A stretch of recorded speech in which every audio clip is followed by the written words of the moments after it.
Aujourd'hui, je vais répondre à une question que j'ai reçue qui me demandait justement quelles sont les erreurs les plus fréquentes dans les vidéos.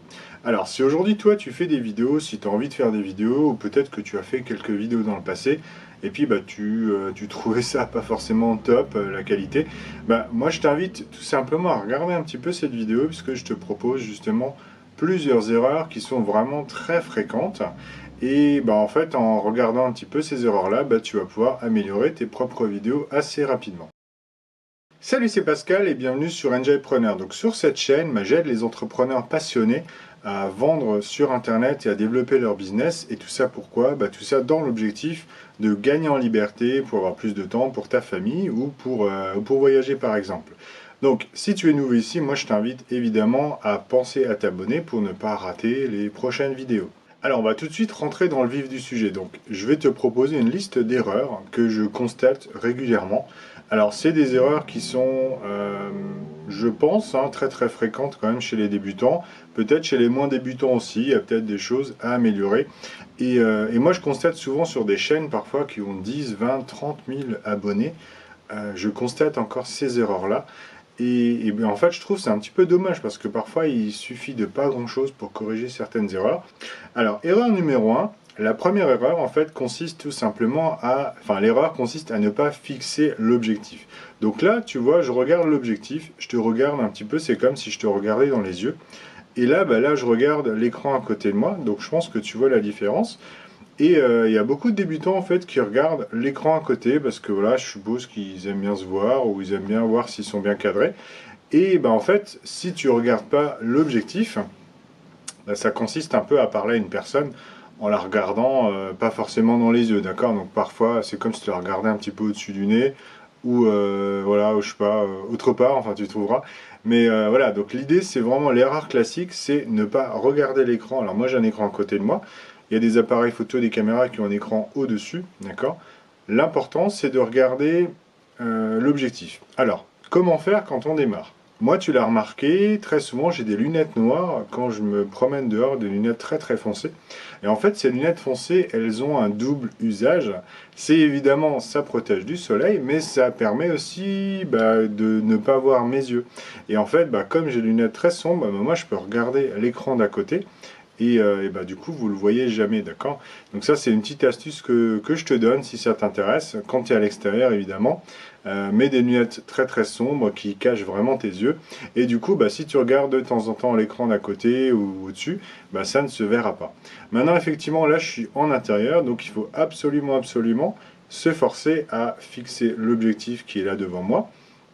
Et si, par exemple, tu veux vérifier, tu veux checker l'écran à côté, ce que je te conseille, c'est tout simplement de regarder et puis ensuite de le supprimer au montage si l'image était bonne ou pas. Alors, erreur numéro 2, elle est vraiment énorme et je la rencontre encore beaucoup aujourd'hui.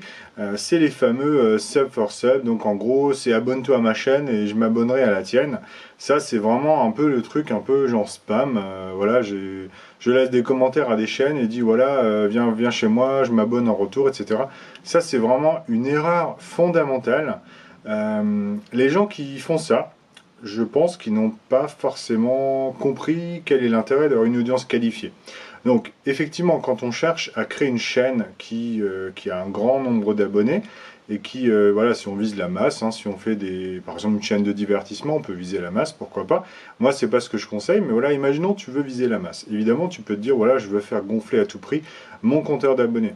Encore une fois, c'est pas du tout intéressant. Si tu veux faire une chaîne orientée formation, orientée produits, solutions, comme ce que je fais moi par exemple, moi, ce que je cherche avant tout, ce sont des abonnés qualifiés, donc des entrepreneurs passionnés qui ont envie de changer leur job, qui ont envie de designer leur vie, qui ont envie de prendre les choses en main.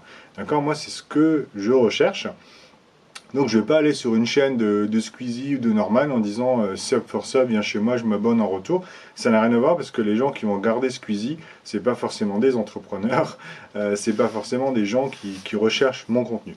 Donc ce que je te conseille en échange, enfin en contrepartie si tu veux, c'est au lieu de faire du spam en disant sub for sub, abonne-toi chez moi, ce genre de choses, moi ce que je te conseille, c'est vraiment très simple, c'est d'aller voir des gens, des chaînes qui potentiellement te ressemblent, ou qui ont le même type d'audience, ça c'est encore mieux, d'accord? Donc c'est pas forcément des concurrents directs, mais ce sont des chaînes qui regroupent peut-être le même type d'audience.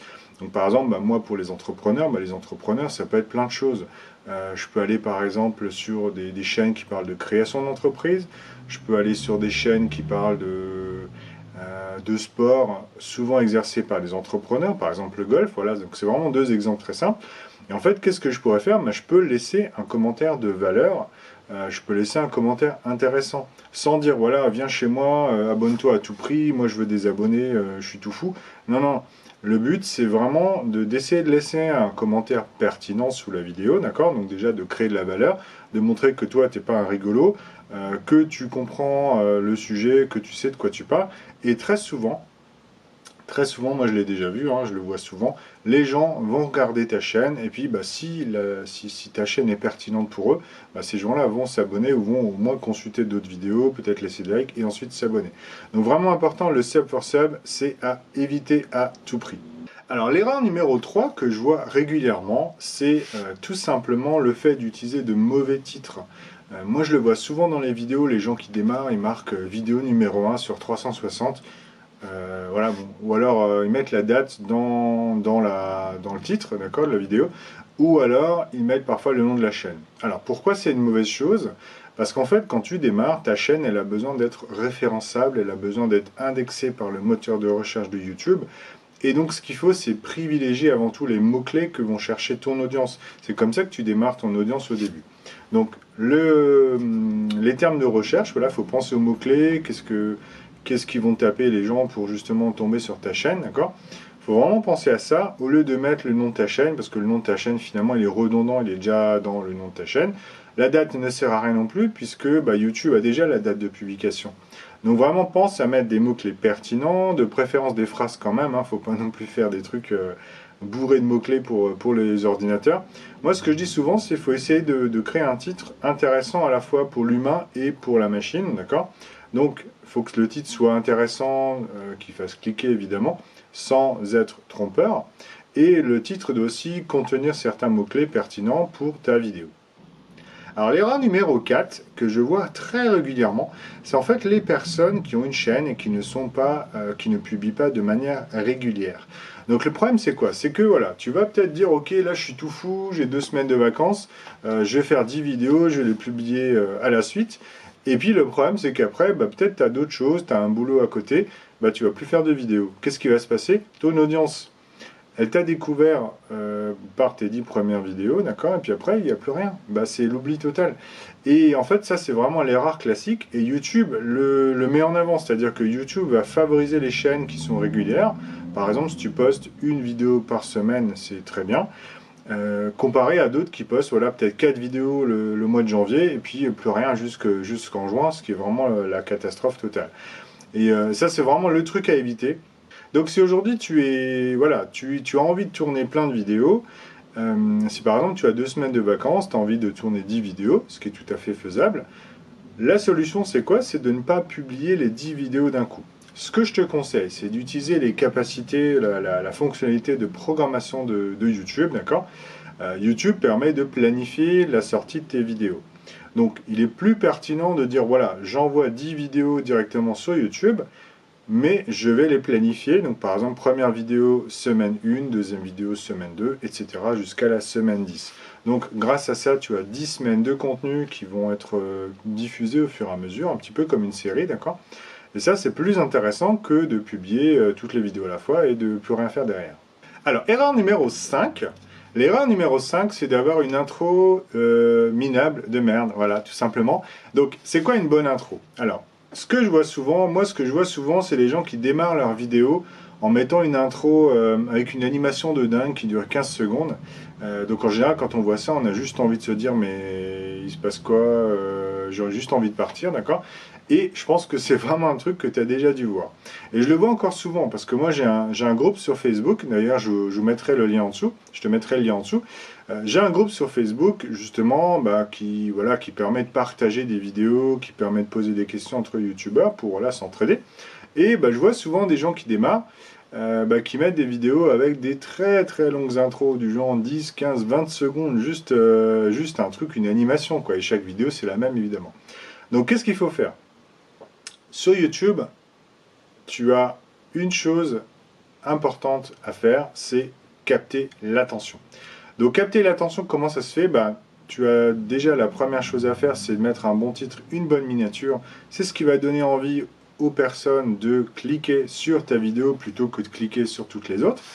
Ensuite, le travail n'est pas terminé, effectivement, puisque tu dois garder le spectateur sur ta vidéo. Donc, en général, les gens décident, voilà, dans les premières secondes, s'ils vont rester ou pas sur ta vidéo. Donc, c'est important de faire une intro qui a du punch, qui a de l'énergie, et qui surtout résume un petit peu de quoi va parler ta vidéo. Donc, comment faut faire? Le plus souvent, moi, ce que je conseille, si vraiment tu n'as pas d'idée, comment faire une accroche, etc., moi, ce que je te conseille, c'est tout simplement de poser une question dans les premières secondes de ta vidéo. D'accord? Donc, par exemple, moi, mon intro aujourd'hui, ce que j'ai fait, j'ai dit, voilà, aujourd'hui, je vais parler d'une question qui m'a été posée. Et du coup, peut-être que si tu regardes cette vidéo-là, c'est que tu t'es senti concerné. Et c'est comme ça qu'on fait une bonne accroche, en essayant d'accrocher le spectateur, évidemment. On peut le faire aussi en faisant des choses un peu bizarres. Il y a des gens parfois qui font des plans bizarres, qui jettent des objets, voilà, qui font des petits trucs bizarres, qui parlent de leur chat. L'idée, c'est vraiment de trouver peut-être des manières créatives, pas forcément toujours la même chose, mais de trouver des manières d'accrocher les gens. Et les 5 à 15 premières secondes, ce sont les plus importantes. Après ça, évidemment, tu peux parler du résumé de ta vidéo, mais ensuite, ce qui est important aussi, c'est de rentrer rapidement dans le sujet. Donc, tu l'as compris, l'intro, c'est vraiment la clé. Erreur numéro 6. Erreur numéro 6. Alors, c'est un truc que je vois de temps en temps, pas toujours, mais c'est très très simple à corriger. L'erreur numéro 6, en fait, c'est tout simplement le fait d'avoir un fond distrayant, un fond qui bouge. Donc si par exemple tu filmes à l'extérieur, qu'est-ce qui se passe? Imaginons tu filmes sur le port de Marseille. Voilà, le port de Marseille, hein, moi j'y étais il n'y a pas longtemps, c'est un endroit qui est animé. Tu vois des gens qui passent. Donc si, imaginons là, moi je suis en train de te parler, si derrière moi il y avait 10 personnes qui passent, imaginons il y a même une femme en robe rouge qui passe, j'en parle dans ma vidéo précédente, tu serais forcément distrait. Et le problème c'est ça, c'est qu'aujourd'hui si tu veux faire une vidéo, tu veux capter l'attention de personnes de ton audience, il faut éviter quand même d'être distrait par n'importe quoi. Donc moi, ce que je te conseille, c'est d'avoir un fond propre, c'est-à-dire rangé, d'accord? Là, ce que tu vois, c'est quand même relativement bien rangé. D'avoir quelque chose éventuellement qui ne bouge pas trop, ou en tout cas où il n'y a pas de personne qui passe. Donc vraiment, important, d'accord? Un fond propre, et ça, c'est vraiment quelque chose de facile à corriger. L'erreur numéro 7, alors l'erreur numéro 7, c'est une erreur, on va dire, de réglage, entre guillemets. C'est-à-dire, l'erreur numéro 7 concerne le trio son, vidéo, lumière. D'accord? Donc l'idée c'est quoi? C'est très souvent sur YouTube, moi je le vois, il y a parfois des bonnes vidéos, le contenu est intéressant, mais le son il est tout pourri. D'accord? Et malheureusement, quand le son il est pourri, t'as pas forcément envie de regarder jusqu'au bout. Et si tu me suis depuis un moment, tu sais que le watch time sur YouTube c'est très important. Donc c'est important que les gens restent sur tes vidéos jusqu'au bout pour que YouTube mette tes vidéos en avant. Donc comment on fait pour avoir un bon son? Déjà il y a différentes solutions. Déjà ce qu'on peut faire, ce que tu vas pouvoir faire par exemple, c'est te filmer dans un endroit calme, éventuellement, d'accord? Donc alors s'il y a de l'écho dans ta pièce, ce que je te conseille c'est de mettre des objets. Tu peux mettre des meubles, des rideaux, d'accord? C'est vraiment le truc tout simple. C'est voilà, filmer avec, il faut que ce ne soit pas une pièce vide. Si vraiment tu n'as pas de possibilité d'avoir des pièces aménagées, d'accord, ce que je te conseille, c'est de filmer éventuellement à l'extérieur. À l'extérieur, tu n'auras pas d'écho puisque l'environnement est assez loin. Par contre, pour filmer à l'extérieur, ce qui est important, c'est qu'il faut en général plutôt un micro externe, d'accord, et de préférence avec une bonnette. Donc une bonnette, c'est ce que j'ai au-dessus. Tu as déjà dû voir ça un petit peu sur Facebook ou sur Instagram, sur mon compte. L'idée c'est que c'est un... Alors tiens, je vais te faire ça en live. Hop, je te montre. Je vais prendre une photo. Voilà, comme ça. Voilà, puis je te montre ça. D'accord? Donc la bonnette, c'est tout simplement ce qui est... alors, je sais pas si on voit quelque chose. Ouais, à peu près. Hein. Donc c'est voilà, c'est une espèce de tissu de poil qui se met au-dessus des micros. Et ça permet justement d'éviter les bruits du vent. Donc si aujourd'hui tu n'as pas de possibilité de micro externe, moi ce que je te conseille c'est de prendre le son avec ton smartphone en mettant le casque, le micro-casque que tu as, d'accord, probablement, puisque aujourd'hui c'est livré avec tous les téléphones. Donc si tu te filmes avec ton smartphone, profites-en pour mettre le micro-casque externe.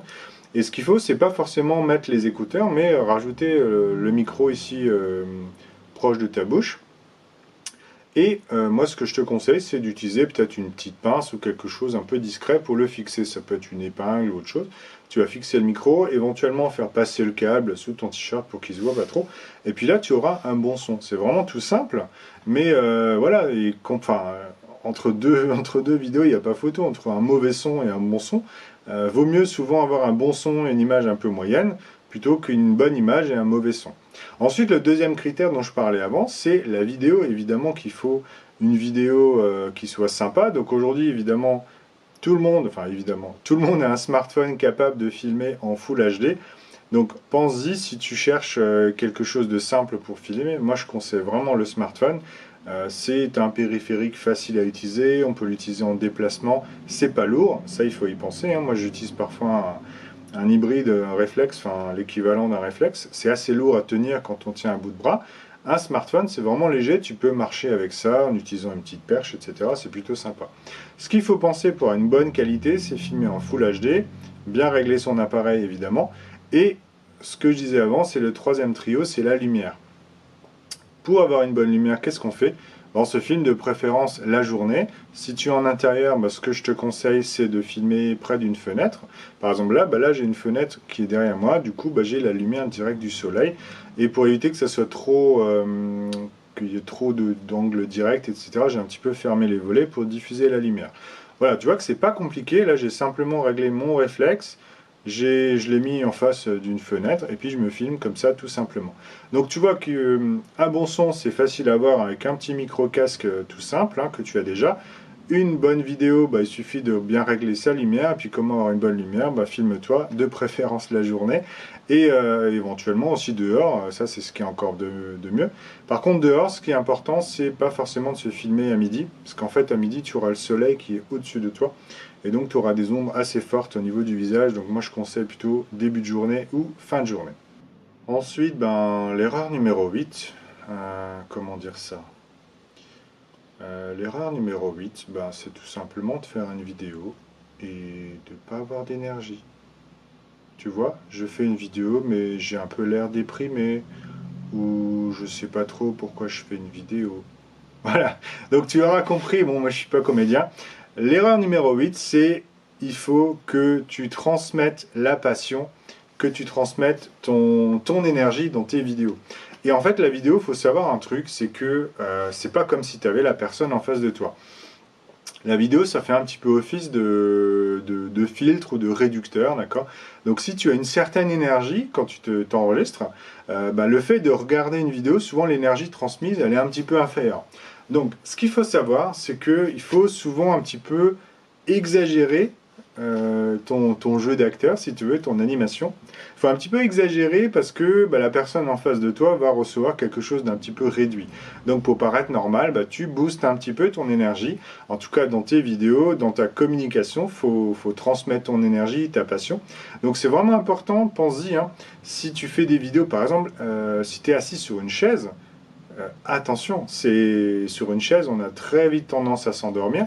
Moi, tu le vois, je fais souvent des vidéos un petit peu debout. Ça me permet d'être un petit peu plus dynamique aussi. J'essaye de pas trop bouger, mais voilà, je suis un petit peu nerveux parfois. Le truc à penser, c'est fais des vidéos qui donnent de l'énergie, qui transmettent ton énergie. Alors, ce que je te conseille aussi, c'est de temps en temps, quand tu t'enregistres, là ça fait bien 20 minutes que je m'enregistre, ce que je te conseille, c'est de temps en temps, fais des pauses. Fais des petites pauses, va boire un verre, reviens, et puis tu te redémarres, tu te reboostes en énergie. Voilà, c'est vraiment le conseil important, et ça peut vraiment changer pas mal de choses dans tes vidéos. Bon, l'erreur numéro 9, en fait, elle concerne la posture, tu vois. Parce que quand tu es assis sur une chaise, là, comme ça, et puis tu as les bras fermés, qu'est-ce que tu transmets finalement Qu'est-ce que tu transmets? Moi, je m'en souviens ce que je transmets. Dans un cours de communication que j'ai fait il y a très longtemps à l'école, on expliquait que voilà, posture fermée, ça veut dire refus de communication, ça veut dire refus de recevoir. refus de données aussi, quoi. Donc, tu es fermé sur toi-même, tu n'as pas envie de communiquer. Donc, si à la rigueur, tu dis quelque chose avec ta voix, et puis que tu montres le contraire avec ton corps, ça va pas coller, ça va pas matcher. Faut pas oublier que 70% de la communication, elle est non verbale. Donc aujourd'hui, moi j'avais des amis encore tunisiens l'autre fois, on essayait de comprendre ce qu'ils expliquaient, ce qu'ils disaient en tunisien. J'ai réussi à comprendre ce qui se disait en tunisien, alors que je ne parle pas du tout tunisien. Parce que justement, la communication, elle est non-verbale. Et 70%, c'est quand même énorme quand on y pense. C'est-à-dire que dans un message transmis, 30% c'est l'oral, on va dire. Mais si maintenant tu es complètement à l'opposé de ce que tu dis, ça va pas matcher. Par exemple, le truc classique, c'est les gens qui disent « Est-ce que tu es d'accord ?» « Oui, oui, oui, je suis d'accord. » C'est vraiment un truc tout simple, c'est les gens ils disent non avec la tête et ils disent oui avec la voix. Il y a forcément un truc à un moment qui ne matche pas, quoi. Donc pense-y vraiment ta posture, essaye d'être ouvert, détendu, et puis ça rejoint un petit peu l'idée d'avant d'énergie. Alors, dixième erreur classique que je vois très souvent, c'est l'impatience.